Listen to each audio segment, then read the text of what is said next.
Have to start because we're kind of running a little short on time here. So welcome to the last panel session on long-term care. I think for most of us in this room, we've probably sat through quite a lot of these meetings on long-term care where we talk about models, we talk about examples, we talk about model policies from around the world. And it can be a little exhausting at times because you find yourself revisiting the same space again and again. So I think hopefully what we'll try to do in this particular session is to stimulate that conversation going forward so that we invite our panelists here to really think about the very urgent things in 2023 that we need to do in terms of putting in functional long-term care systems that actually work to support quality of life all around the world. And what I mean by this is that we're looking for policy recommendations that work in the high income context, where a lot of the established systems are in place, but also inviting thinking about what you do in a low and medium income context, because in a lot of these low and middle income countries, while we have all these ideas and frameworks, they can't put all the pieces in place at once. So the question is, where do you start? How do you start? And how do you start in a way as well that does not actually wind up then producing the same fragmentation that you see in high-income countries today? So I think, this is the kind of conversation I think, that we want to have. So I'm going to invite Dr. Rintaro Mori, who's the regional advisor for the UN Population Fund, to kick this off. Rintaro and I go back quite a long way. He's a man of great experience, definitely a man for the life course, if you're looking at someone who understands everything from the beginning of life to the end of life, because he's a pediatrician by training.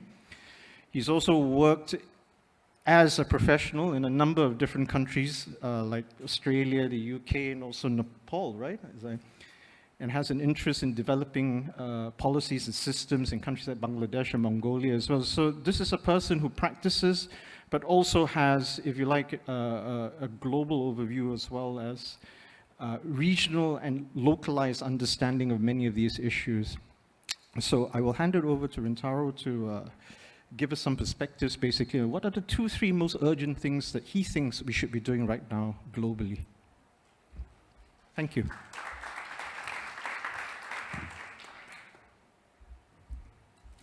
Thank you very much, Paul, for the bit of a kind introduction. Can I begin my presentation? Thank you very much. As been introduced, my name is Rintaro Mori. I work for the United Nations Population Fund. So the United Nations Population Fund means that we work with the population issues, population and development. So I'd like to offer a slightly different perspective today. I've been working on the many different countries in our region, providing country support on the issues related to the population issues, particularly population aging and also low fertility. Okay, so a little bit bigger pictures. Then I think I'd like to sort of go on to the priority, what we think should be. So often I've been asked to go to countries and talk about population aging, not necessarily only for the older persons, but the population aging. And what I observe is these countries are really worried about financial sustainability, such as economic sustainability of the aging society. So what we provide is such a kind of strategies. This is actually sort of the figure come out from my own country, Japan. This tool is called National Transfer Count. This is, I can't see it. Well, this figure is talking about kind of the life cycle deficit. The x-axis is age, and y-axis is either income or consumptions. So when you are a child, certainly you're not going to earn any income, but you consume because of the child care support or education you actually need to grow. So that beginning part, you consume a lot as a preparation for the future, right? In the middle, it's a working age. So you start working, you generate income, and you're healthier. So you actually generate income rather than actually consume. Then later on, if you look at it on the right-hand side, sometime later, you retired from the work. Then you consume more than you actually generate income because of the care, long-term care, social care, health care, right? And your income is slightly declining. So that's a kind of the life cycle kind of, cash transfer. So when we actually think about sort of the whole society, kind of what would be the kind of the cash transfer within the sort of, the society, the middle part is going to be supporting the beginning and the later part. That's a kind of, the whole kind of the economical kind of transfer within the society. Then people say, for example, my own country, Japan, is the most aged country in the world. How you can sustain? Then there are lots of strategy to make the society more sustainable in terms of financially in the context of population aging. There are many actually different kind of strategies you can see. I'm not going to go into the detail on that because that's going to be hours of the kind of the lectures which we don't want to have. But they try to, for example, which we call actually sort of second demographic dividend, where you more invest on the childhood education to aim for more better production, for example. Try to increase the peaks higher. Or, where, including Japan as well, there are many more older persons want to work, but not have a chance to work. Then providing such opportunity, flexible working for the older person, as well as women, where often the society where the population aging often have issues with the fertility decline as well, where work and life balance policies is really need to be implemented, which is actually the other, you can flip the sort of the opposite side. It is actually more sort of promotion of the women's labor force participation, addressing the gender inequality that is there as well. So there are many sort of kind of strategy.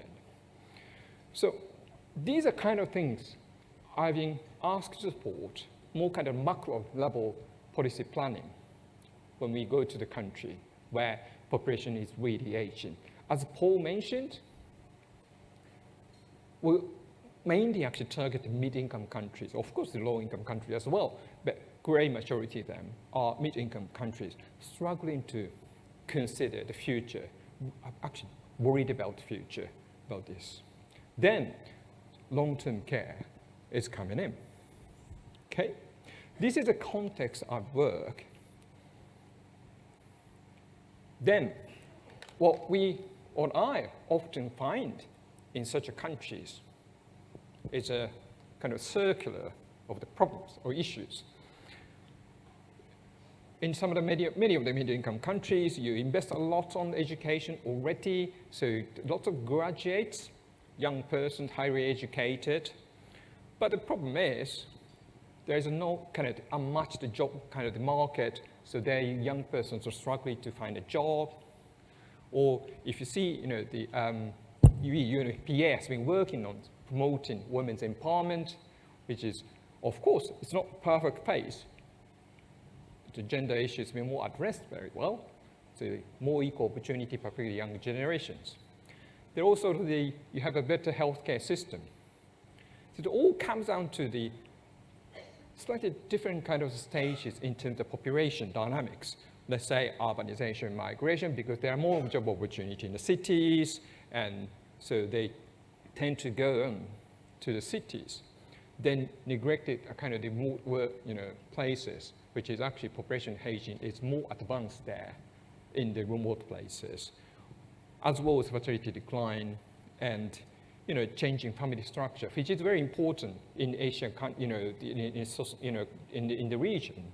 When you actually talk about long-term care, well, in the past, because there is always older persons there, so somebody actually providing the care, right? But when the sort of the family structure is either bigger, the bigger family structures were served as a safety net in the past.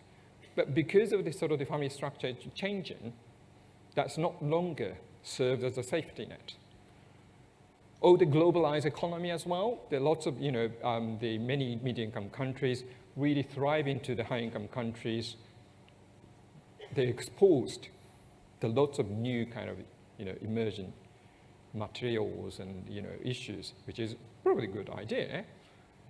But then you have a sort of unmatched job market, as I said, or fragile social security is still, unsolved, and the lack of family support because of the family structures, and urban remote economic inequality was there.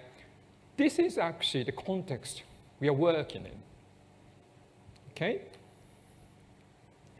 So when we actually think about long-term care, it's fine. We can talk about lots about sort of long-term care in the content of long-term care, certainly. But when we actually start implementing lots of issues which is not directly related to the long-term care for the older persons, but actually in the system, it is closely linked, right? That's what we actually, at least I faced when we actually been consulted by these local middle-income countries, governments. For example, what about careless? Social stigma of careless, I said. Many countries,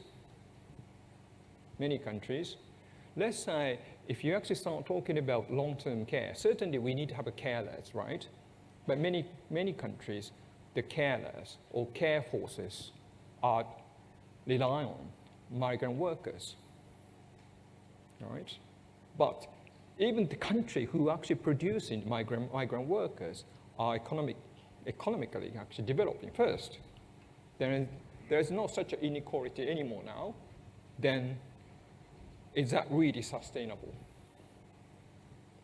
Which I often see actually in the bottom ground. So how we can get that? So it's a sort of kind of the dilemma you got. In the where young persons are really struggling to get a job, struggling to get a sort of decent job where there is a huge care needs, child care as well as older persons care, long-term care needs there.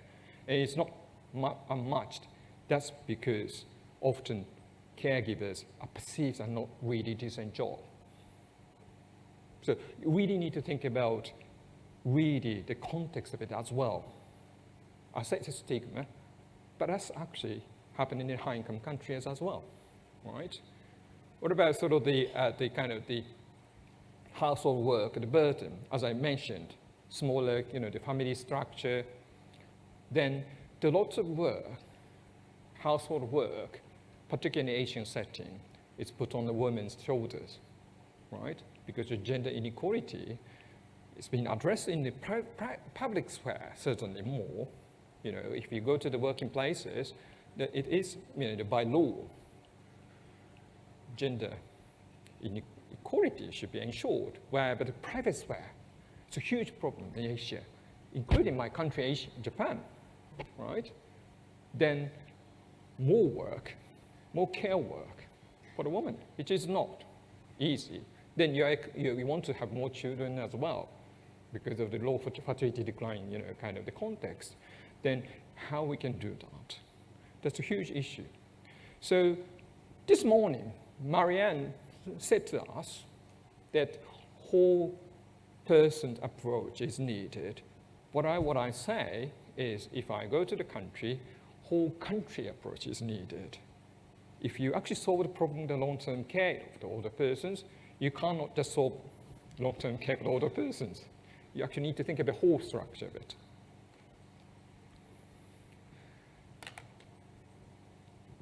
Japanese long-term care insurance. This morning again, WHO introduced our our system. It's nowhere near the perfect system at all. In a year when the year 2000, we struggled, and we're still struggling, and we will be struggling to adjust for, such a many different issues. Think about the current lots of challenges I mentioned for the mid-income countries. They are there in Japan too. Very similar issues, really. Issues facing the mid-income countries. Yes, we have issues, similar issues we face in Japan too. For example, the care burden for women, urbanization is a big issue in Japan as well. And there's I wouldn't say no, less the decent job opportunity for young people as well as the women. Even they want to work, they're struggling to find a good job, right? And then the acute care needs of the older persons. And also, it might be just because of government Japan, but we have a huge government deficit. Then you cannot just secure the fund from the tax money. So as a solution, it's not going to solve all problems. We come up with the long-term care insurance, which is actually detached from the taxation system. So in a way, we can actually know that the income and output clearly, so it can be made more sustainable, and it's more transparent in a way. And we've developed the kind of the care givers national qualification system, which actually makes a carer work as a decent job, not the kind of not stigmatized job. It's a decent job with a good pay. So people perceive it as a good job opportunity, which is actually happening all over Japan, right? Because the care needs for the children, care needs for older persons is not about just cities. It's all kind of remote places. It means that we created a job opportunity for the women as well as maybe older persons as well, for people in the remote places there by introducing the system. So this way, we try to solve that. I mean, often we are asked to talk about long-term care with Japan. Of course, we can talk about the content of the long-term care, but around the year 2000, what we really struggle is that how we can solve the such multiple issues in the country. Of course, we haven't solved all problems yet, but this is a kind of the whole country perspective, right? So what I really want to emphasize, when you probably need to finish my presentation, is that, I'm sorry, I'm not probably giving you kind of what is expected as a priority, 3 priority, but what I think is we really need to think about such a mid-income countries' developmental dilemmas. There is a kind of the vicious cycle in the past, but unequal kind of the development makes a very complicated vicious cycle or the kind of the circle of the problems. So a system approach to analyze and solve the multiple issues is needed.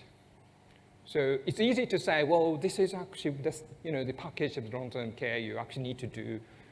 You can't ask the mid-income countries to do the perfect system. No. So you actually need to analyze all multiple issues within the country, whole country approach, and think about better solutions to make it sustainable as well as more the kind of to address to the whole system. So, and also, I would say, still, Japan, we're struggling. So it's actually, the policy is a really continuous process. So UNFPA's promoting life cycle approach means that all generations, not just investing on the early, but all generations, holistic system approach to the population aging policies is probably needed. Thank you very much.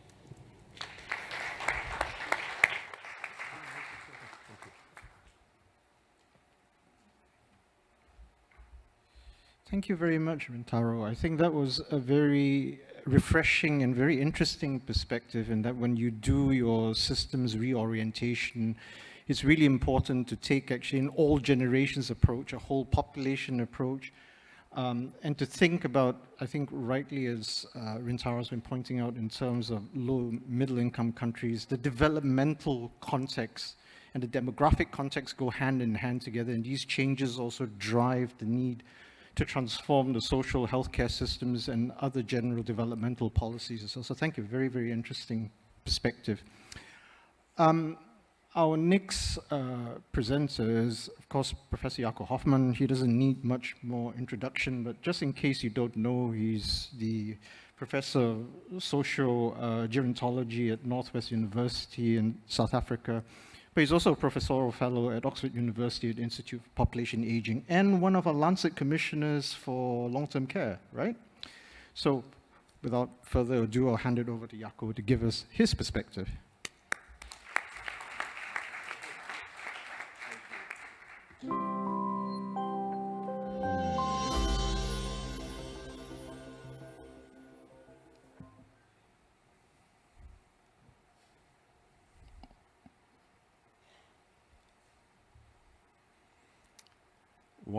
While I'm waiting for my slides, so there they are. So when I was asked to think about the 3 top priorities for long-term care planning and development, I asked my students, what do they think? And my PhD students, and most of them said, wow, that's a difficult one. You know, it's easy to identify the issues. It's quite difficult to prioritize them because they overlap in so many ways. But anyhow, the big question we would like to ask is, will longevity be the new inequality or the new opportunity? And I will look at it from specifically an African perspective, because we've heard so many interesting themes and common themes and themes that we can associate with and so forth. So I would just like to look at it from the youngest region in the world. And it's actually quite obvious. Africa has a young face. It's one of the world's youngest regions, and I want to provoke you. So what do we do with this young region? Where I just want to try to get to the next slide, but it seems I can't. But anyhow, so even in 2050, Africa will still have only 9% of the share will be older than 60. This whole continent, it just gives you an idea how young this continent is. 2050, only 9% still. So, and the provocations are, how do we view this young continent? How do we view these young faces in sub-Saharan Africa and in the MENA countries, North Africa included, and also the Middle East, in terms of healthy aging and the life course? How do the older regions of the world view, for example, Japan? How do you view these young faces as potential carers, social and health care professionals in your region? Currently, this is a wicked question because it is politically laden. There is this huge continent, the second largest landmass on Earth, with all this young potential carers. How do we view them in view of an aging world, actually in 2050, a very old world? So just to show you a bit about the rise in absolute numbers of older persons, and sub-Saharan Africa will have the fastest rise, 279%. Currently, we've got about 45, this is a bit old, and it will rise to around 166 million older people. So in absolute numbers, you know, simultaneously with this young population, this youth bulge, we will have this huge increase in the absolute numbers of older people. That's sub-Saharan Africa. In the whole of Africa, around 75 million in 2020, around now, and that will triple to 235 million by 2050, absolute numbers. But that will still be only 9%. So it's about small shares, but huge numbers. 235 million will be almost the same amount of older people than you will find in Europe. So by 2030 alone, the continent will be home to an additional 30 million older people. So it's this thing to get your head around. Only 9%, but these huge numbers, small shares, huge numbers. That coincides with the epidemiological transition and this quadruple burden on health systems in Africa, but not only in Africa. It's quite wide across the globe. Of course, the huge rise in non-communicable diseases, dementia included, infectious diseases. Of course, I think, forgot about HIV and AIDS, and it's now this aging of HIV and AIDS on the continent. Of course, we all know about COVID. And then conditions related to poverty. The 30 countries with the lowest developmental index in the world are all in sub-Saharan Africa. So malnutrition, waterborne diseases, tuberculosis, and so forth. And then a high rate of injuries, wars, and so forth. But as we speak, you know, war is not exclusive to Africa, in the Middle East, even in Europe, the Ukraine, and so forth. So, so get the picture. The youth, tremendous youth bulge,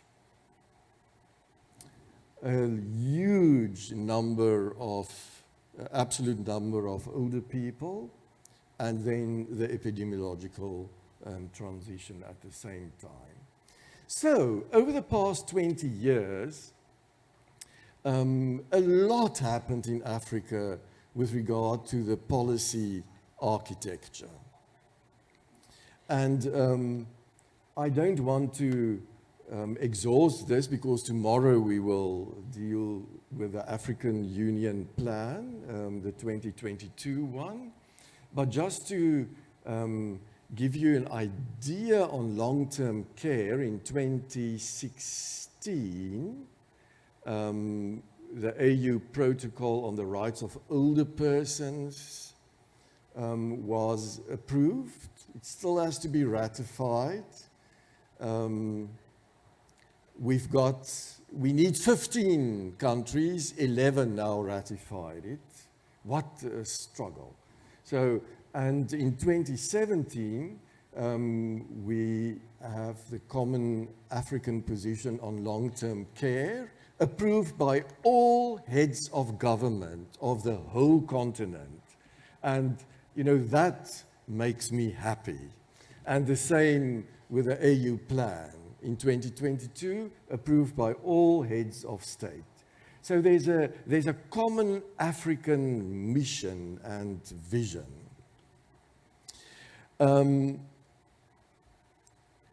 And of course, while I'm here, and this one is for you, Sylvia, we have to recognize the worth and inherent dignity of Africa's older persons and our commitment to upholding their human rights and their freedoms, underpinned by the entry into force of the protocol to the African Charter on Human and People's Rights on the rights of older persons in Africa. So that's the basis. You know, of course, me and my students wanted to put that as the first priority, and then we thought, no, this is cross-cutting. This is a departure point. This is overarching. So let me get to our three priorities. That was quite difficult. So there they are.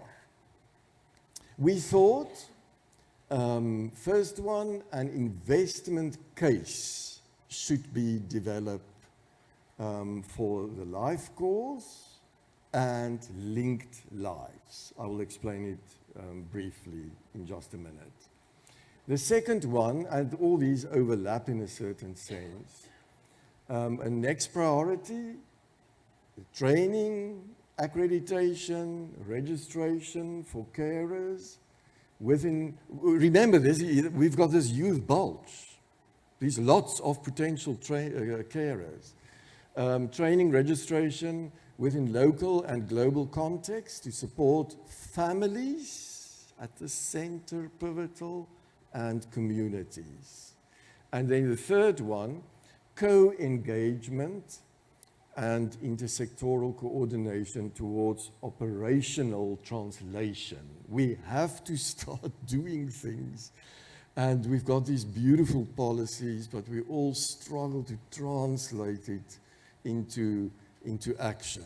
Let's go to the first one, to develop an investment case.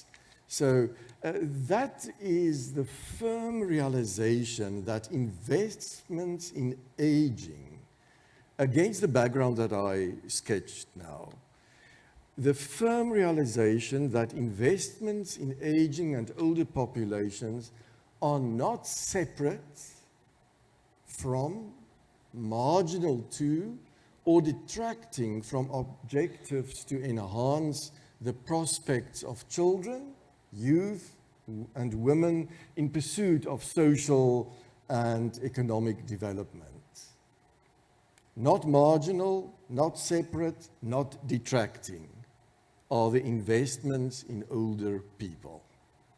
Rather, strategic investments across the life course to enhance capacities and well-being in older age can benefit both older and younger people today and in the future, as well as fostering cohesive, prosperous, and healthy societies. This is because such investments can harness the linked lives of young and old, and the intergenerational influences that older persons wield on the exposures, opportunities, and perspectives of young people, family and community and societal levels. Moreover, investments in capacities and well-being in later life have the potential to leverage older people's latent transformative assets, their experiences, and their generativity. But more than that, and linking to the previous speaker's comments, about caregiver qualifications and opportunities and so forth. Contrary to perceptions that issues of long-term care are of no or negative significance to agendas on growth, decent jobs, and economic opportunities, the reality in terms of investment is that formal long-term care and allied services may create a care economy with significant benefits for socio-economic development and other pathways for an expansion of employment, innovation, and entrepreneurship, particularly for youth and women. And Kevin will focus, I think, a bit more on enterprise development and so forth. And that is why I'm so excited about the comment on caregiver qualifications. And, you know, I'm just wondering, can't we have a global kind of course? I'm involved in the IAGG's course for geriatricians, but from a social gerontological perspective. And, you know, we've got 300 GPs on a Zoom session from Africa, the Middle East, and Europe. And it is possible to have these global kind of opportunities. Let's move on. So develop the investment case. What equitable social and healthcare investments for individuals across the life course, investments like social protection, education, insurance, and so forth. And then what is the case for investment action on the well-being rights of older persons as part of a youth-orientated developmental agenda? What decent work and entrepreneurial opportunities, especially for younger generations, to address the needs of persons in need? Career trajectories to transcend care as a careerless job. So priority 2, and it links to the previous case of investment. So we need carers to support families and communities. Building on the first case around investment is the widespread pursuit of comprehensive investments to adapt existing or forge new social, health, political and economic systems and structures to enhance the capacities, engagement and well-being of all older persons. You have to remember, you know, in Africa we've got a bit of a blank slate. So contrary to perceptions that Africa has little need for formal long-term care services because, you know, the family. Evidence shows a demand for a well-coordinated, regulated, and sound mechanism that can strengthen, supplement, or in some cases substitute for and address the gaps in family care. Of course, family is central, but it should be supported. And then contrary to the assumptions that formal long-term care services equate institutional care, which removes older people from their families and community settings, and that formal care services are incompatible with norms of family obligation. Evidence shows that a wide variety of formal long-term care services in the community already exists in Africa. These include novel community and home-based models that retain a central family involvement, which should be mapped, evaluated, and upscaled. How do we do that? You have to gain a local understanding of long-term care systems. Where, how, which organized long-term care services should be expanded, scaled, upscaled to support, supplement, or substitute family care. And then, of course, for us all to develop a common language and understanding by using global and continental and regional policy architecture to develop a set of common definitions. For example, the one I show there, how to reconceptualize person-centered care to include at its core relation-centered care. So not only kind of a focus on the individual, kind of alienated from their ecosystem.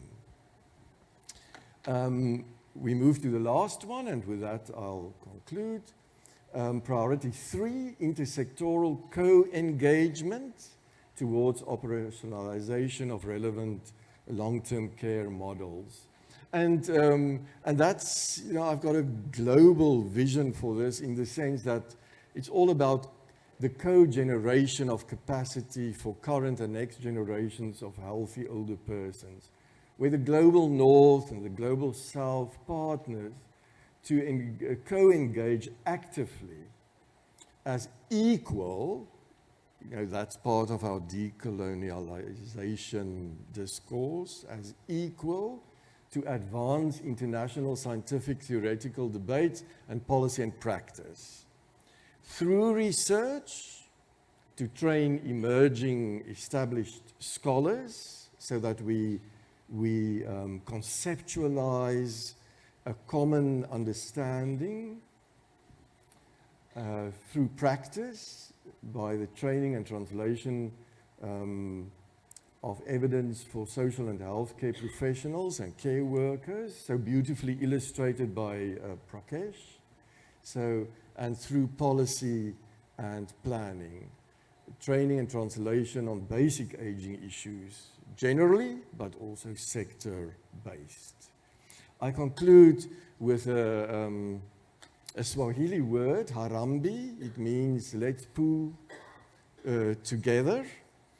And through harambi, you know, pulling together, I bring to the agenda, the long-term care agenda, a gendered and a generational perspective within a diverse context through the vast networks and existing consortia that we have here and that are represented here on a macro policy level, a regional level, a national conceptual and experiential context. And with that, I thank you.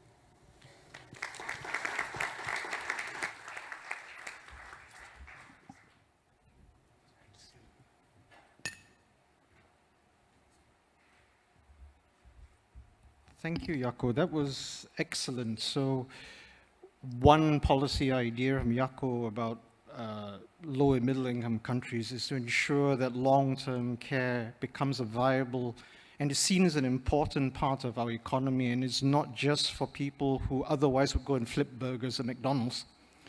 It's beyond a minimum wage job. It becomes a proper profession of its own with a proper career path of its own. So that's a really critical and very important idea. And of course, from both Rintaro and Jaco as well, we've heard about how context is important, but also all generation planning, an intergenerational approach to planning is so important for governments in the next stages of policy planning. Instead of just thinking about young people and older people, you think about the entire context of your population, developing policies in that way, I think is really important. So thank you for those really important ideas.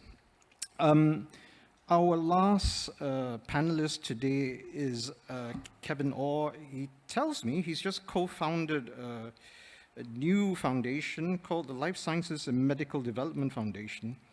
He has a master's in public health and was a committee member actually of the All China Youth Federation, as well as being vice president and CIO's chief investment officer of the Winner Medical Group in Hong Kong. Hong Kong? Yeah.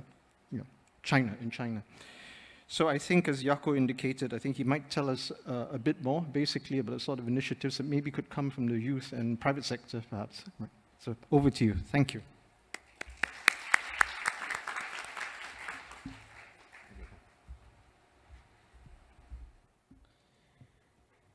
Thank you, Paul. Hello, everyone.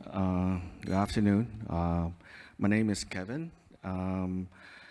So when I received the topic, the top priorities for long-term care development, I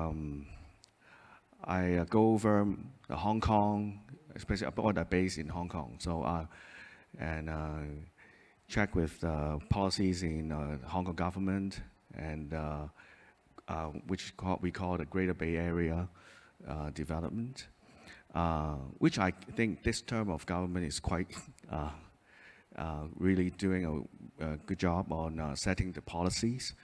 So I think of how my, as public health specialty and a private enterprise in the medical device and consumer health industry. And also I recently co-founded a charitable foundation. So to discuss about the aging challenges and the priorities. So my thinking is, the first is the gerontech and healthcare professionals development. And secondly is tackle aging challenges by promoting ESG, which we need community and stakeholders engagements. And third is the positive relationship management and mindfulness promotion. So a little bit of Hong Kong. I'm sure Grace will, on other delegates will talk more about the policies, and also I mentioned. But thing is, 1/5 of population now is already age 65, and by 2039 will be 1/3, reaching 1/3 of population, and which is quite high. I mean, but I think it's a global issue. So I think we all have to tackle this problem and how to live together in a good way. So, and also 1/4 of the government's expenditure spending within the healthcare budgets for the elderly. So I also suggest the Hong Kong government to tackle the challenges of how to tackle this problem with aging population.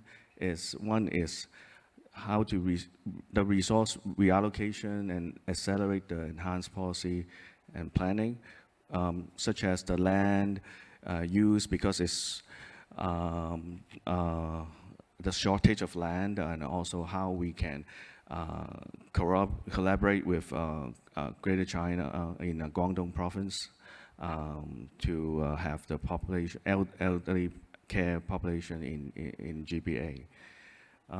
Secondly is make good use of which I just talked about it. The third one is cultivate talents and in aging related professions and make use of gerontech, biotech, and healthcare technologies. By the way, biotech applies everywhere in your living, so it's also very important to develop such to promote technologies to tackle the aging problem. So about the professional workforce, which is now we are having a shortage. So the government has said importing the nursing workers into residential homes, and also fully subsidize the training courses in nursing for the next 5 years. And also we're reviewing the qualification requirements to attract more young people to join the elderly care industry, and how to retain them.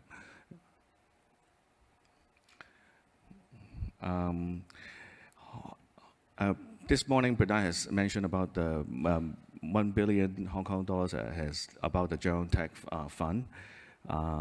which is already running since 2018, right? So far, half of it has been used, and then now expanding to private institutions, NGOs, and maybe improve the rental scheme, and to expand the wider Gerontech product range.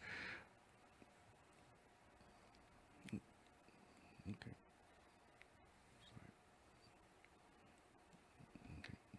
Sorry. So I'd like to give some examples in Hong Kong in Gerontech.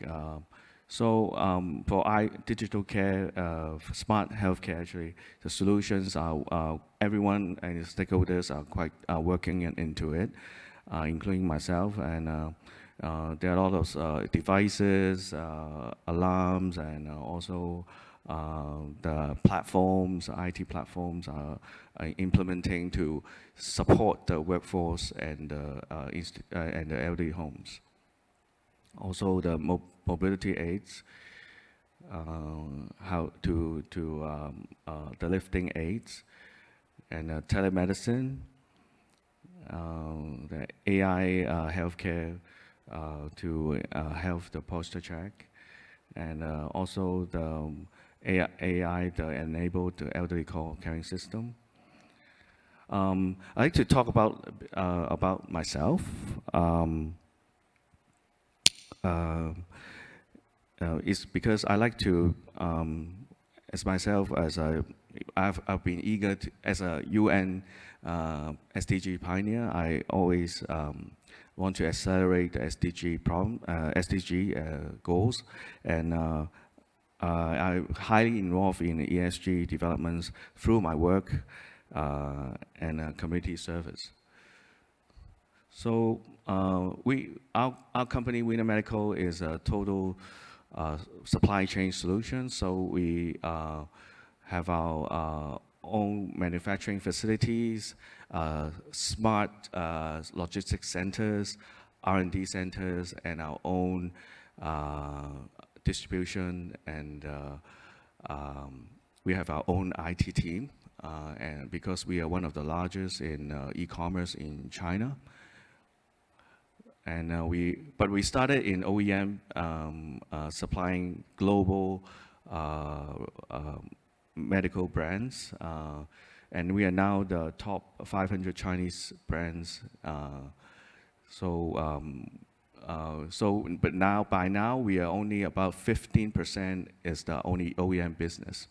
So our own brands have already established quite well in Greater China, and also some of the continents. So during pandemic, because of we are doing infection control, we are also the national reserve supplier for China mainland. So we support the populations to safeguard our health, and also during the 5th wave in Hong Kong, we also backed the government for the supplies because at that time there's a lot of elderly have to support, so we have to assign our manufacturing resources for Hong Kong. We also do advanced wound care as well. So this adult incontinence is fully cotton, so which is why, because we are doing in material science, so there's no plastics. So we want to do achieving a plastic-free product. And also we have a home diagnostics test with digital health management through consumer healthcare. And also we have, as a social business, one of the social business is we support Gerontech is one of the OCR reading device, is to help low vision impaired community and also the elderly. One of our ambassador is low vision impaired triathlon athlete. He's a champion in Asia. we support them, and also I nominate him to be the Spirit of Hong Kong Awards. Also, I involved in UN Global Compact to tackle the plastic problems. So we invented the surgical mask, which can be 95% biodegradable. It's a single-use product. So I also speak in the EcoSoc recently in New York, so to share about how to reduce plastics in our healthcare sectors. And we also support Team China in Summer Tokyo Olympics and Winter Olympics. Oh, sorry, I only can't see. Oh. And this campaign is, is in Chinese, but we about doing about the gender equalities, which is this is about women's stories, which is they are really low media public size, but like we had filmed 4 documentaries. One of them is the rural village, a doctor in a rural village. He's been involving 30 years. We want to show the public the stories behind how they support the poverty, and also the national soccer team coach, ladies coach, how her stories to move her team and get the Asia champion. And also our scholarship to promote social innovation. So recently, after post-pandemic, I decided to work with co-found a foundation with my industrial peers. Firstly is to support life sciences and healthcare industries and stakeholders, and to resolve the aging-related challenges by technology through like digital health, material science, and geotech related. Also, we like to empower the young scientists, clinicians, and related youth groups, so they can work together to produce innovative products, such as recently I support the project which is nanorobotics. So it has won the gold medal at the Inventions Geneva, and which is their focus in medical robotics, and not just the big like Da Vinci ones and also surgical ones, but they also the nanorobotics for diagnostics.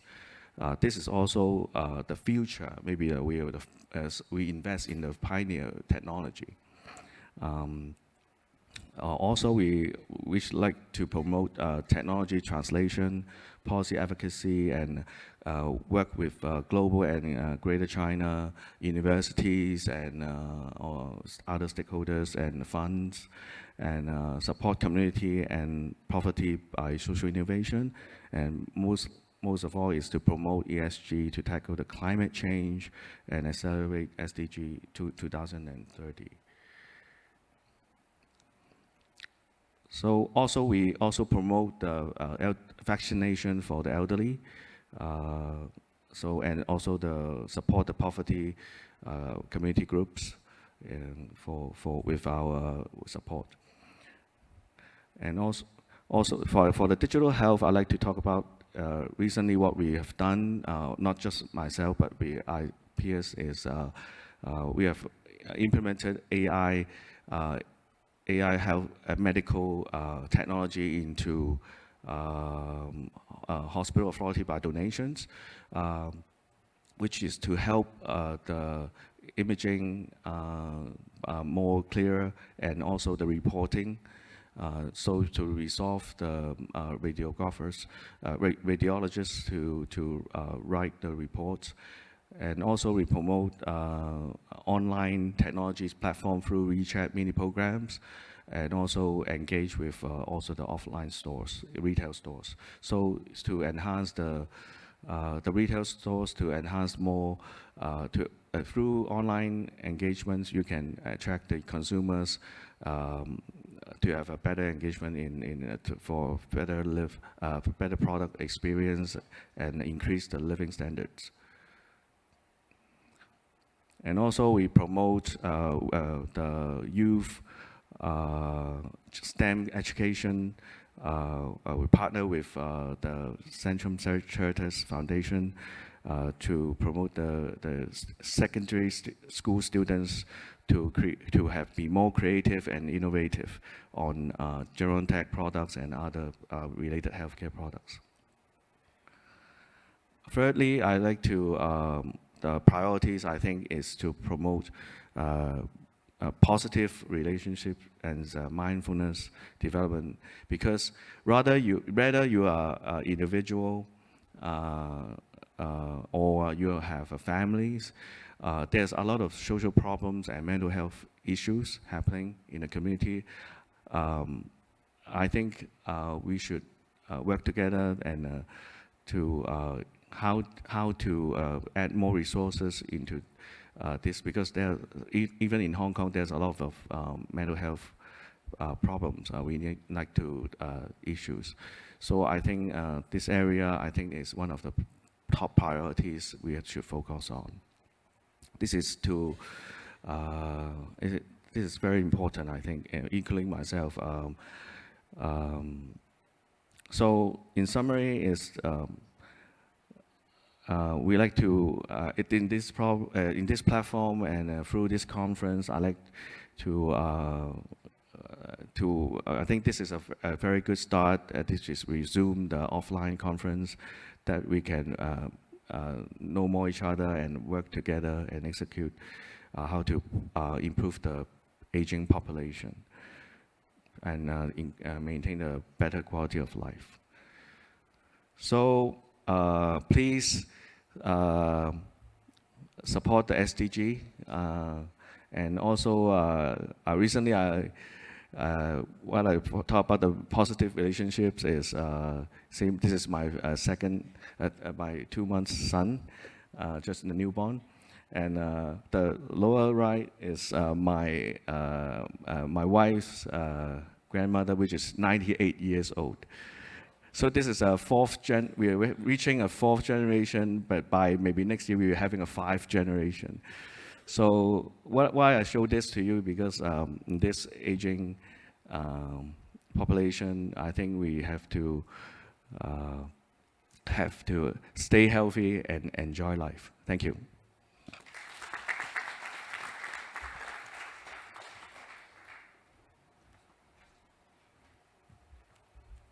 So thank you very much, Kevin. So we've heard from Kevin that Geron technology, or at least the use of technology to enhance long-term care, could be one of the policy things that we would develop going forward. And I think we've heard all through the day about how tackling workforce issues, the shortages, it goes back, I think, to Yako's point about making sure that there's more long-term care jobs and more than just the equivalent of burger flipping jobs. This is a very important issue that we need to address if we're going to tackle the shortages in the sector. And also, we've heard throughout the day as well that actually a lot of long-term care is not just about the care of the index person or patient, but it's actually about care for an entire family. You know, there's a very strong element of family therapy and all of that. So the relationships and mental health issues is also brought up by Kevin as well. So thank you all very much. I just received a note. I think that unfortunately, this is a very interesting session, but I don't think we're going to have much of a Q&A. Firstly, because the WHO European Office, WHO Euro, apparently has prepared a video to accompany this session. And then instructions also here say that Dan, you're to come back up after that to lead the remainder of the session. So let's watch the message that WHO Euro have for us on the session. Thank you.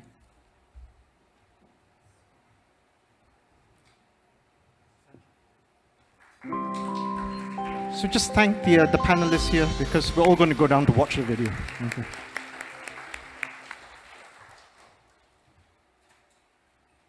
Dear colleagues and friends, thank you for being here to discuss an issue of great importance, long-term care for older people. My name is Youngji Yun. I'm the technical lead for aging and health at the WHO Regional Office for Europe. I'd like to begin by expressing my deepest regrets for not being able to join you in person today. Unfortunately, I have an unforeseen personal loss within my family, and it's with heavy heart that I am unable to be present as originally planned. While circumstances prevent me from being present in person, we're deeply honored to have this opportunity to share our work on healthy aging and long-term care. I'm joined by my esteemed colleague, Dr. Stefania Ilinka, who will also contribute her expertise on this important topic. On behalf of WHO Europe, we would like to express our heartfelt gratitude to the International Federations on Aging for extending these invitations and for the invaluable support and active engagement demonstrated by each of you in this critical discussion. Good afternoon. My name is Stefania Ilinka, and I act as Technical Advisor for Long-Term Care with the WHO Regional Office for Europe. Thank you very much for your invitation and for your interest in learning about current policies and initiatives to strengthen long-term care service delivery in Europe. As the WHO region with the highest median age and home to some of the countries with the oldest populations in the world, the European region has also been a space for innovation and investment in long-term care service and delivery models over the past decades. It is a pleasure to share today a brief overview of the current trends, policy dynamics, and lessons learned. Today, we stand united in the pursuit of the UN Decade of Healthy Aging, which is a global collaboration that seeks to enhance the lives of older people, their families, and their communities. This decade offers us a unique opportunities to work together. Our primary goal for the decade is clear, which is to transform the way we provide care and to leave no older persons behind. This includes ensuring equitable access to affordable health care and long-term care services for those who need it. When we speak of long-term care services, we refer to a comprehensive range of personal, social, and medical support. Our objective is to enable individuals, especially those at risk of significant loss of intrinsic capacity, to maintain a high level of functional abilities that upholds their basic human rights and human dignities. But what does this truly mean? To support both current and future generations of older people, we must adopt a multidisciplinary approach that emphasizes the integrations of long-term care services into a broader health and social support systems.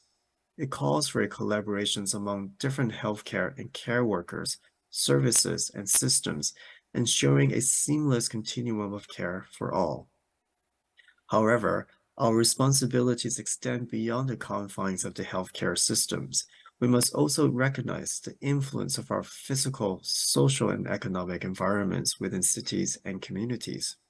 These enabling environments play a critical role in shaping how we experience aging and can significantly contribute to a longer and more independent lives. And that is why age-friendly environments are a key focus areas of the UN Decade of Healthy Aging. Working in partnership with cities and communities, WHO Europe strives to create age-friendly environments that prioritize co-productions with older persons themselves and with civil societies. Through these initiatives, we aim to improving the physical, social, health, and social services domains within cities that benefits all its residents. And through the WHO Global Network of Age-Friendly Cities and Communities, which encompasses over 300 million people across 1,500 cities in 51 countries, we share best practices and to promote innovative solutions. Our global database of age-friendly practices showcase over 600 examples, including cities to provide integrated continuum of care for older persons and their carers. Let us take a few moments to reflect on three fundamental principles that underpin effective long-term care. First and foremost, we must prioritize the establishment of an integrated continuum of care. This necessitates the design of long-term care services that seamlessly integrate into a comprehensive health and social support packages to ensure a responsive and adaptable approach to the evolving needs of older persons. Secondly, we must emphasize the crucial aspect of person-centeredness. It is of paramount importance that care services are tailored to reflect the unique needs and preferences and values of older people. as well as their informal caregivers and families. Placing older persons at the center of care delivery foster a holistic and empowering environment. And lastly, let us embrace community grounding to promote autonomy and independence. By providing care in settings that enable older persons to remain active and engaged within their local communities, we can empower them to pursue meaningful activities and to maintain their sense of identity and belongings. Now, before I conclude and pass the floor to my colleague Stefania, it is imperative to shed light on an often overlooked aspect, and that is the significant role of caregivers. We must recognize that many caregivers, both formal or informal, are women. Regrettably, care work is frequently undervalued, inadequately supported, and accompanied by inequitable conditions. This places a disproportionate burden on women, including older women, within our long-term care systems. And by investing in long-term care, we not only promote the well-being of older people, but also advance gender equality, creating a more equitable world for present and future generations of older women. Thank you, Yongji. The WHO defines long-term care systems as encompassing all organizations, people, and actions which aim to promote, maintain, or improve well-being, health, and functional ability for individuals with limitations in intrinsic capacity. If we map long-term care systems within the health and social policy landscape, as depicted in the figure, three key characteristics emerge. Long-term care actions are not confined to an independent care system, but rather they often span the boundaries between health, long-term care, and social protection systems, represented by the partly overlapping, horizontally aligned circles. Furthermore, it is crucial to recognize long-term care systems encompass both formalized service delivery and informal care provision. This is represented in the center of the figure as concentric circles. In fact, even in the most developed and generously resourced long-term care systems in Europe, informal care continues to account for the vast majority of long-term care provision, and it is projected to remain the main contributor to care. Joint or complementary provision of care by both formal and informal caregivers is the determining characteristic and the core of long-term care systems, and it is essential that it is nurtured and supported to ensure sustainability of care systems, but also to reflect the preferences of care users and community. Finally, enabling age-friendly and inclusive local environments contribute to ensuring that people who experience declines in intrinsic capacity can function independently for longer periods of time, thereby reducing and delaying the need for assistive care. As such, enabling environments inclusive of private and public spaces should be considered the three key components of a long-term care system. Although these three components are common to all long-term care systems, their relative importance can vary, of course, between countries. Let me turn now to key actions for sustainable long-term care system development. I would like to highlight three strategic goals and directions that have gained prominence in policies and reforms at regional and national level across the European region. Firstly, a focus on improving access to high-quality long-term care services. Numerous European countries are implementing or planning policy interventions to ensure long-term care services are acceptable, affordable, and reachable to all those who need them as part of an integrated care continuum. Noteworthy here is the European Care Strategy launched in 2022 and the accompanying Council recommendation. In this regional effort, WHO Europe is one of the strategic partners of the European Commission, working to support member states to strengthen integrated delivery of care, to increase coverage and social protection. This can be achieved through sustained investment in community-based care options, by supporting the development of community-based care resources, both formal and informal, and by encouraging innovation at local level. While a mix of financing arrangement is currently employed by countries in Europe, it is increasingly clear that public financing is necessary in order to improve affordability and incentivize a more equitable distribution spatially of care services. At the same time, a gender equity lens should be applied to our policies, recognizing the overrepresentation of women, both among long-term care users and among caregivers, formal and informal. Countries will benefit from implementing gender transformative policies and interventions, which can challenge gender patterns of care, rebalance care needs and responsibilities, and facilitate economic growth and social cohesion while limiting the negative health and well-being effects of intensive and prolonged caregiving. Secondly, there is growing recognition that sustainability can only be achieved if we transform the way in which we deliver care, focusing on prevention of functional decline and care needs.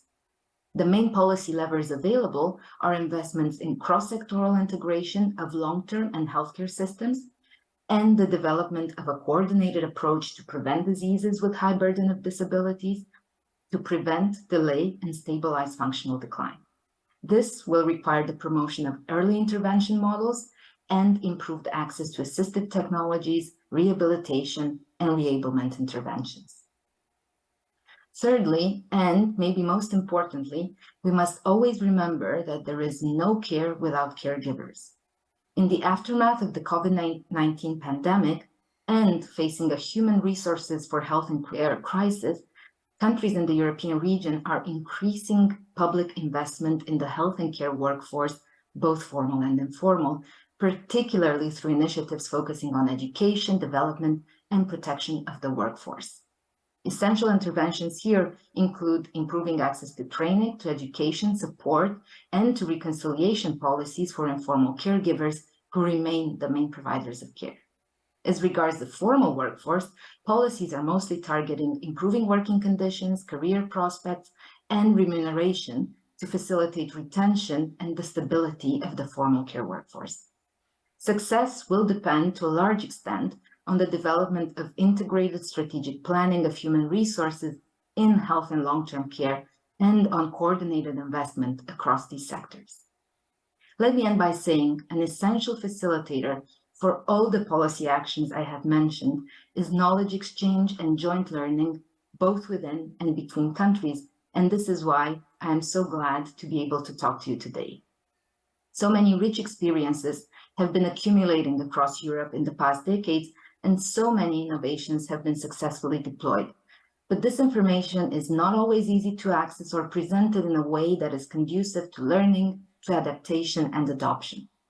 The UN Decade Platform, which was mentioned already, is growing into a global repository of knowledge contributed by experts, by organizations, care professionals, and older people themselves. I strongly encourage you to consult it and to consider contributing your experiences.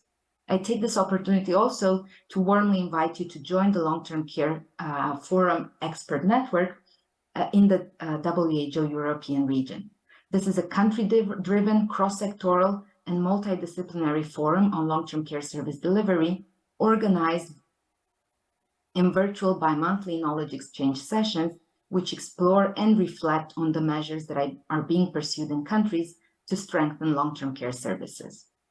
Thank you very much for your attention, and please do not hesitate to write with any questions or comments. Thank you, Stefania. And in closing, we would like to express our sincere gratitude to all of you for your attentions and to IFA for providing us with this platform to discuss long-term care and healthy aging. The WHO Regional Office for Europe is committed to facilitating the sharing of knowledge and experiences both within and beyond our European region to strengthen care system globally. By investing in long-term care, we can create a world where every individual can age with dignity, health, and the support that they deserve.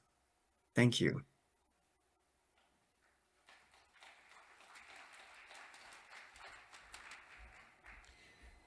What a day it has been.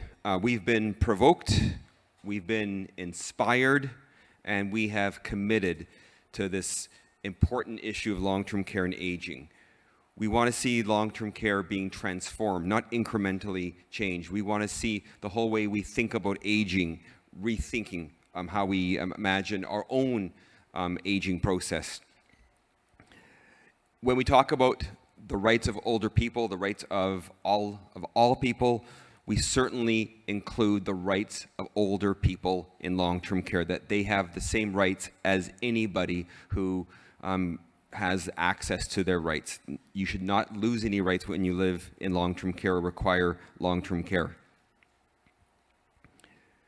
We heard about the background, the foundation this morning. We heard various examples from countries and from continents. We heard the 3 pressing issues that we want to see, and this is really a call to action. This is what we can do next, how we can influence governments, how we can look at programs for people who require long-term care at the regional basis, at the municipal basis, how society treats older people, long-term care, and individually what we can do ourselves. This is just the start. The journey has just begun. We want to hear from you. You could start today perhaps by posting, getting involved, chatting on the IFA app for the conference, perhaps social media out there. I've already posted something. Please share your thoughts out there. And why do this? We're all working in the sector. Why is this important? Well, if you still have grandparents, there's a good reason. If your parents are alive, there's a good reason. If you have children or nieces or nephews, and they might have children, future generations, those are certainly good reasons. And if not, if none of those things might motivate you, do it for yourself, for your future self. Your future self will thank you. A few thank yous. I asked who are some of the key people that made today happen. First of all, thank you to our AV people in the back corner. I think you'll be doing a lot of work over the next few days, so thank you very much for everything you did today.